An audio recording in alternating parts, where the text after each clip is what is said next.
Ako po si Eli Kalapis, technical po ng Sika.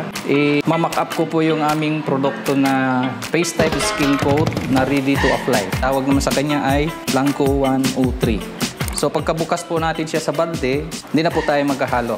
Ito na po yung magiging itsura niya, kulay puti na rin po siya. Nakakatipid po tayo ng oras compare po doon sa Blanco 101. Same lang din kay 101, so dinadump lang po natin yung surface ng sponge para lang po matanggal yung kanyang alikabok. Then pagka medyo natuyo na siya, proceed na natin yung first coating. So diretso apply na po.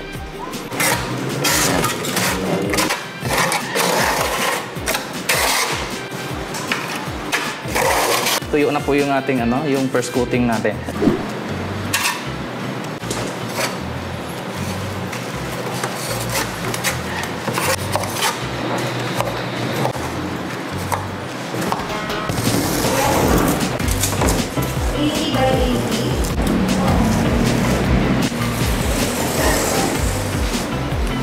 So, yan na po yung finished product natin.